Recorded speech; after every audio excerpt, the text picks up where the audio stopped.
Hey guys, welcome to a brand new video to the channel. So in this video, we're going to be doing a little bit of a project and we're going to be testing necro runecrafting.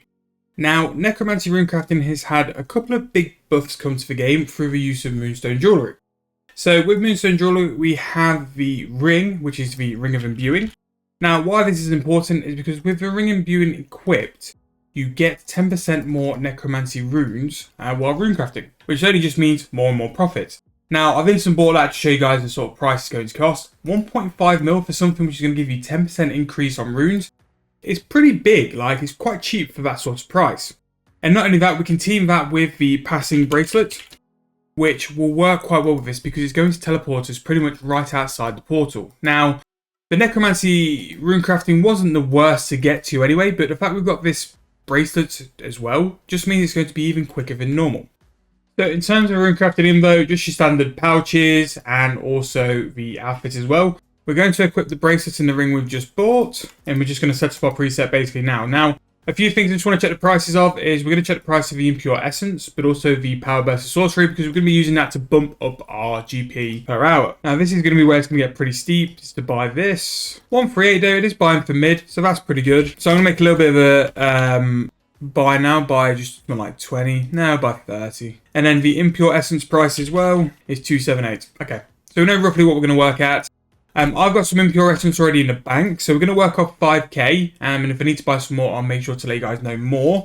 In terms of the power burst sorcery, we're starting with 34 power bursts, and then also free doses as well. So what we're going to try and do is track like sort of a GP per hour and stuff, and just see if we can work all that out. I'm just going to go and set the info up. We're going to use the Abyssal Titan as well, if I can find one. Nope, so we just have to buy one and go on exchange. See what price these are going for. Again, last time we found out, last time we runecraft actually, we found out that these were going through the roof and actually made a money-making method out of it. We actually have a couple of charms just in case now. 6.1k, that's not too bad. Right, summon him. Right, so I think we're about there. It's a little bit finicky to get this going. Well, get runecrafting going. But one short setup and you're ready to go. It isn't too bad then. So we're going to go and reset our preset. And then we're going to give it a go. I think we're going to go for bone runes because bone runes always seem to be the most. Although we can have a... What we can do is for each power burst, we can go and check, see which rune is going to be the most GP.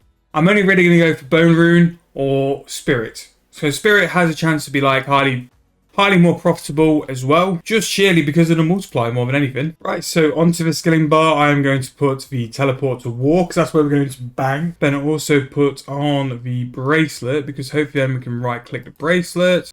There we go, block that. Right, so I think we are ready. What we're going to do, just to show you guys, I'm actually going to commit to an hour of runecrafting just for you guys as well, is I'm going to activate an aura. And in that way, I can just have a full hour just being able to crack out some runecrafting as well. I'm going to have the time of my life. Right, let's get started. I believe it is the Haunt on the Hill. Yep, that's it. And then we can go straight into the portal. That is actually so much nicer. And then we're going for Bone Rune, which is left, just so I know. Power Burst.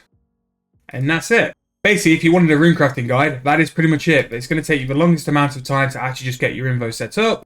And then right click, Haunt on the Hill. It's a bit lame we can't like make that first choice, but it is what it is. So this is the first time I'm actually trying out these runecrafting buffs with the use of the new jewellery. And like you just seen there, although that pathing was awful, that jewellery is nice. Like the necro runecrafting wasn't the longest run from the smithy, but that is a very nice addition, that amulet, and I don't believe it degrades either. Again, the moonstone stuff I never really paid attention to because I weren't really around while the update was released, but this is nice. So I've missed a pouch, so I need to go and find out one of my pouches. Luckily, my necromancy rune is in my nexus as well, so we'll be able to sort that out. And there we go again. So it can be handy actually to be on Lunas while runecrafting because it just gives you the ability like to repair your pouches if you do need to. So we're going to reset on the power burst, although I forgot to do my bone rune price check. So 621 for an info of bone runes, that is 304k, which is mad actually, mad profit for runecrafting just to do that in one info. So if I go and rebank, we're going to do a couple more trips, and then once this is down to 0, we'll go and try and spirit as well and see what spirit is like. And then basically, whichever rune is the best is what we're going to sit on for a while. But as you can see, like, the investments of those moonstone jewelleries probably cost me what? Like, let's say 4 mil. 4 mil. It didn't cost me 4 mil, but let's say it cost me 4 mil. I'm making 300k per trip. Like, it's only going to take me 12 trips to pay off these jewelleries. And they have sped up the whole process massively. Also, big shout out to Jagex. The addition they did to Runecrafting, auto-filling the pouches, is by far one of the most low-key, best updates they've ever done. It just makes the process, like, smoother. And for me, like, I'm not a fan of, like, actual Runecrafting, but the fact is just trying to be as quick as possible now, and I'm not relying on having to fill my pouches. It's nice. Like, this is almost enjoyable. Almost. Not quite, but almost. Now, in terms of Necromancy Runecrafted in profit, the current profit which has been quoted, again, pouches crumble to dust, massive. The profit for Necromancy Runecrafting is roughly like between 13 to 15 mil for the high spots. Now, that's depending on the price. So, something we talk about quite a lot in Market Watch is that the Necromancy Runecrafting prices are just all over the place. Right, let's go and try Spirit Runes. Power Burst of Sorcery. Wow, 2k, that's mad. Right, 283k. No, we're going to stick with Bone Runes. Bone Runes are going to be better. But to make 2,000 runes in one go is actually quite cool, I'm not going to lie. I think that's quite cool. But yeah, so the average price, like, per hour of profit you're going to make from Necromancy Runecrafting, you're normally looking like 10 to 15 mil, depending on the price. Now, for 10 mil, I don't think it's worth it. There's definitely better ways to make profit with Runecrafting. Combo runes can be a little bit more fiddly with how you got to approach and how you got to set up. But they are generally better priced. Like, Dust Runes, Steam Runes, you're talking like the 20 mils profit for Runecrafting, which is pretty crazy actually. Like, you can make that much money just from Runecrafting. But I do think at some point we are going to go and do a video on combo runes just to see like how it is and what it's like. But I've got another 54 minutes of Runecrafting. I'm going to go and do that now. Put a YouTube video on, AFK on the Bond account, and I'll come back when we're done for the hour. Talk through what I think, how good are these items. They're already like worked for me. I'm already sold on them. But we'll have a rough sort of look at the profit and see how much we've actually made in an hour of Runecrafting Necromancy runes. Throw them on a gun exchange afterwards and see what the profit is like. So a little tweak to the setup. It turns out wearing a bracelet means you can't get the extra 12 essence with the outfit. So I've just adjusted it so we've got it in the info. It is something where I'm going to have to like rub and then go through a number for the teleport.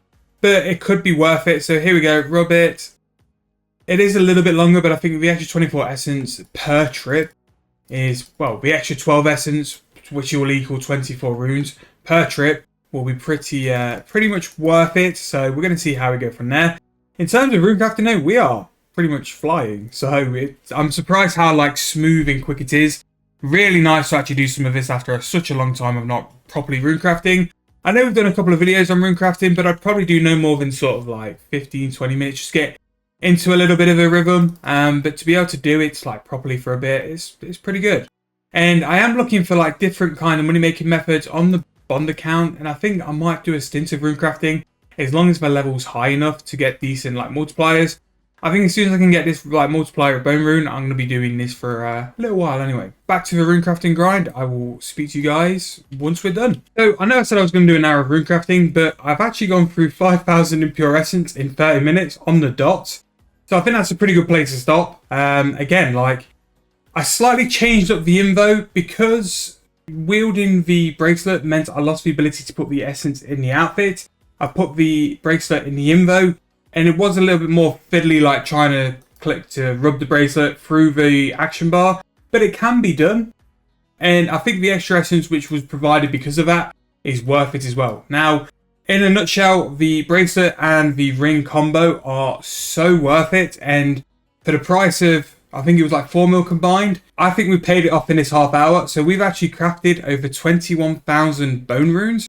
We also did 2,000 spirit runes as a test. And if I was just going to test that, so bone rune price currently is 490, spirit rune is 137.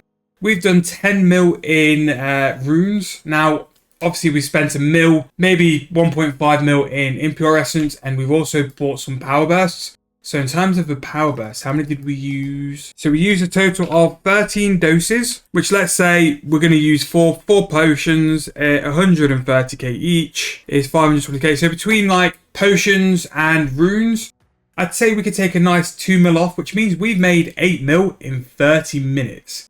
Which if we're going to do for the full hour, again, that's 16 mil per hour profit, runecrafting bone runes.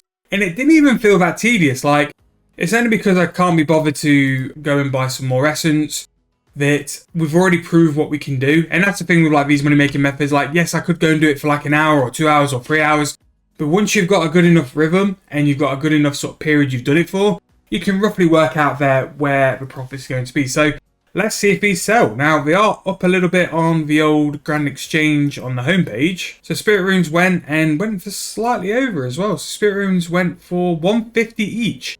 Now, that's very interesting because that probably made Spirit Runes better GP per hour. And that probably meant that someone should have checked his margins before going to Runecraft and spending all that time Runecrafting, because he might have made some more money with doing Spirit Runes. So that's a lesson, and that's why I always go on about it. So I'll leave the bone runes to sell. They will sell at some point. But yeah, 8 mil per hour is pretty crazy, to be fair. But that's Necromancy Runecrafting. Obviously, it's still good GP. It's not as good a GP as when Necromancy was first released. But considering like Necromancy was released like nearly a year ago, I think it's something like 10 months ago, for their runecrafting method to still pull something like 15 to 16 mil profit per hour is really good. Like, and even though Oceus was released and the PVM update was released, I wouldn't say the Necromancy rune price is absolutely ballistic or something major. Maybe when raids come out, the demand on the Necromancy runes will go through the roof, and then that's a chance to really capitalise with these two things as well. But it actually turns out I probably spent 3.2 mil, so it's even less. So we've definitely paid for them for 30 minutes of runecrafting. A little bit of profit as well on the side. And yeah, really good method. If you want to train an account, look at what level the multipliers are. Because depending on what level your account is in runecrafting, you can very definitely make more money with spirit runes. I can do 3 bone runes per essence. But if someone was a little bit less, so let's have a look at the bond account. The bond account at level 82 can either do 8 spirit runes or 2 flesh. It's probably better for it to do the flesh runes, but work out what you can do at your level, work out the margins, price check the runes, and you really will make a lot of profit with Necromancy Runecrafting. It is still very, very good. And the moonstone jewellery only adds to it now to make it even better. But I hope you guys enjoyed the video. If you have, please make sure to leave me a like, subscribe to the channel, and I'll see you guys very soon in the next video.